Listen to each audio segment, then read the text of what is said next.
suspects. Thank you. So, but you said something that intrigues me about Gandolfini's take on it. Did you study it somehow? Did you find some bootleg DVDs? I found, it's on YouTube if you guys want to see it.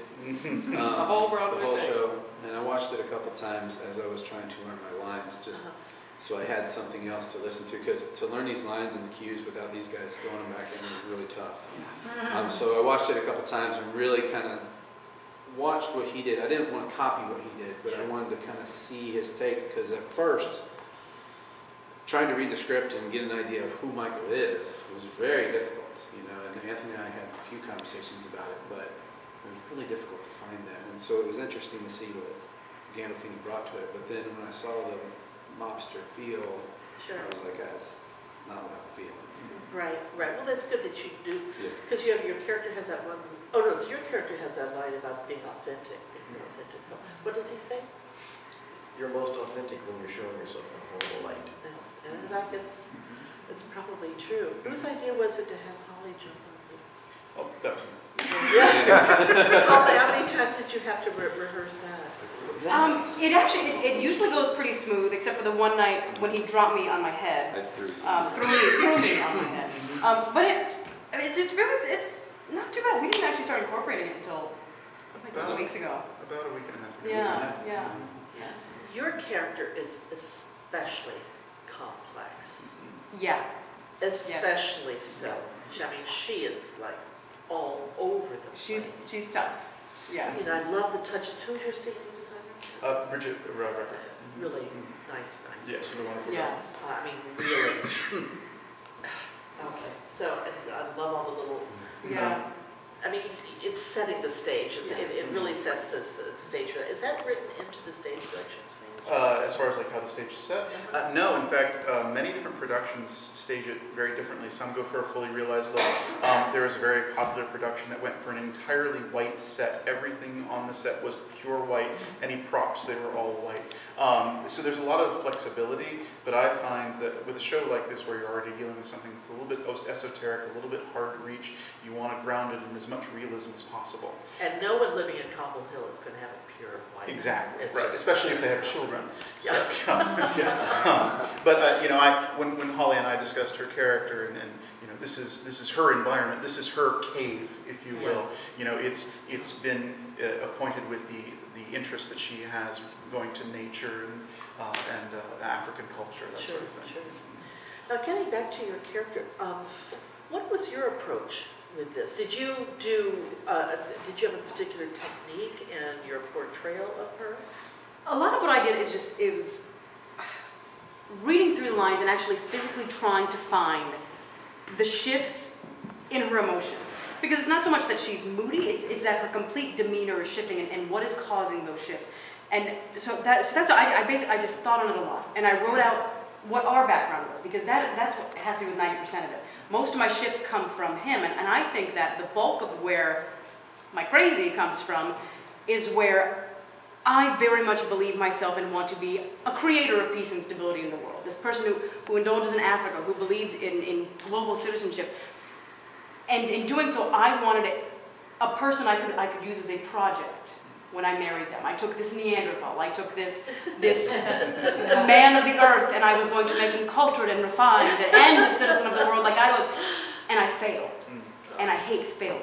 So everything that he does, Michael, every word out of your mouth is destroying you. Every little, when he comes out with the klafouti, it's not a cake or a tart.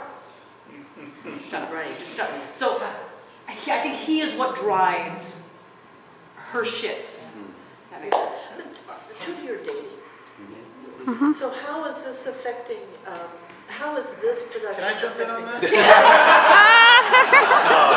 I noticed pretty early on that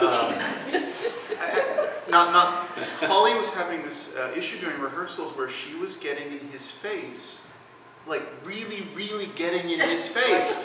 And I realized that it was either one of two things. Either she was so comfortable with him as a dating partner that she felt like she could do that, or all of the repressed anger she had in this relationship had an opportunity to discuss it. Yes, exactly. It's been interesting. it's been nice because we can discuss things at home. We can discuss like Yeah. what our relationship is. What do you think? Oh, well, I think you hit her. Well, I think we can go back and forth on that. We can, like you said, it's hard to bounce off lines when you don't have these two. That's incredibly difficult. But a lot of it's been very interesting because these people are not our fighting style, our communication style at all. So like when we get into space, you know, be careful, Veronica, blah, blah. It took us a long time for me to not go, She would just laugh. okay. Yeah, I would be like, yes, okay. Because that's not the way we, it's night and day. That part was very interesting, Yeah. seeing The dynamic. how another couple, what their dynamics are. Well, how did this opening night seem to you? Did you get the laughs that you were expecting? Or did it, and it, you know, lots of times there will be a total quiet in the audience. That doesn't mean that people are bored. Right. It just means they're, you know, they're with it, you know. Right, right. So there was laughter, there was this, there was, you know, there was, I think the audience went through as many changes as you all did, That's you know. So, but what was your audience like for opening night? I think they hung in there with us. I mean, Were you happy with the I was happy. laughter that you heard? Yeah, I think it came in a little. Yeah. Anything unexpected? Any unexpected laughs? Well, sometimes people have the nervous laughter and the awkward pauses and stuff. And, Yeah. and Which we're is not a used target. to that, Yeah. you know. Yeah. So that can kind of, what, you know. But I think overall it went well. Yeah. And did you sort of secret yourself outside anywhere over to overhear the Well, I comments, was, or- normally I would have just went and taken a seat, but we had such a full house, I didn't feel comfortable doing so. So I actually stepped out of the theater when the show started.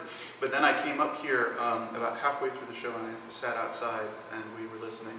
And it's a stressful thing for a director to know that something that you've worked so hard on is going on and there's nothing you can do to help That's it. right. But when I was listening to it, it was heartwarming to hear some of that laughter and also to hear some of the awkwardness coming from the audience when, and to say you hear awkwardness, but you do, when awkward moments are happening on stage, because that means they're in the moment. So you like to make them a little uncomfortable. Well, there's that pause. there's that pause in the Oh middle yes, of the there's show. that's a And lovely pause. I am a fan of pauses because I'm a student of psychology, and I know that there are stages of acceptance with even something as minor as that. And when that pause begins, the audience is first waiting, and then they get uncomfortable. Then they think something has gone wrong, and they're wondering what's gone wrong. That's right. And then once you finally get past that, then there's that level of acceptance. And when you hit that, then you can move on. And that's something, as actors, I know, and when I act as well, any moment where I challenge a cast to take that kind of pause, whatever time it feels like in the audience, it's 4 times as long up here. And that's, I think, almost scientifically true, 4 times as long. So that's a 30-second pause, and up here it feels like about 2 minutes. Yeah, Yeah, it really does. Yeah. But it accomplishes a goal, and it puts an audience, it puts the audience in a frame of mind that I need them to be in order to be able to proceed. Do you all have any questions? Any audience? Any questions for that? Because now you're married to Lauren, yes. All right. You complain about not having these two to read through, you know, when you're talking about the script at home. The first week that she started, she had me read. Read But you everyone were else. singing along as we were. I'm a mechanical engineer who, you know, when I sing at church, people laugh at me because I'm so monotone. I'm reading everybody's part the same way, just like this, and she's trying to respond to me. like, you know, it was fun. And he was very, very insistent, in a good way, about us getting the lines exactly right, Yeah. because the verbiage is so intentional. Yes. And so when you're doing lines with your husband, he'd be like, no, this, and he would stop me like every other line because I didn't say this. I said Good. whatever. It's not good for our marriage. I'm sorry. Do you have children? Pardon? Do you have children? 3-year-old and 1-year-old. So you're not bringing the children to the show? I No. guess. Anyone else here have a question? Have you all seen this show before? How many people, this is the first time you've seen it? So what'd you think about it? Well, it's interesting because I had read the script, I have a copy of it at home, prior to seeing, this is months ago when I first knew that you were doing the show. When you read it, for what it is on the pages, it's dark and you don't see the comedy. Not at all. Absolutely. And so I was so curious because I know it's described as a comedy and it's definitely a dark comedy. but you have to see it in life to see what they're trying to get you to understand.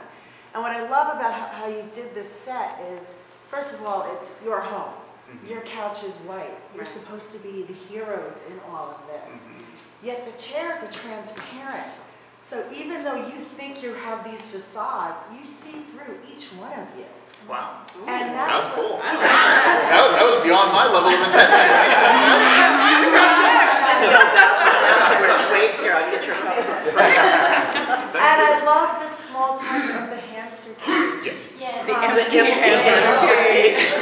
mean, there's just so much going on, and each one of you, I love that you think you are this above and beyond, but what you really think is that you're not, and you don't want anyone else to. And it just, how each one plays off of your weaknesses, and you totally, yet, like I said, the humor in it is just that it's real life. But on the pages, you don't get that, and you guys did a phenomenal job. Thank you. Have you all ever had confrontations like this before in life? Or, yes? Well, when she kicked my hamster out. No, but, and it's true what she said, but the thing is that it really, for me, it's what we all at times have wanted to say, but we don't ever put a voice to it. Yes. So it actually, it actually puts a voice to the things that maybe me and my neighbor really feel about each other, or me and my, you know what I mean? Yes, right. When we're so kind or try, but a need, Can really this. I want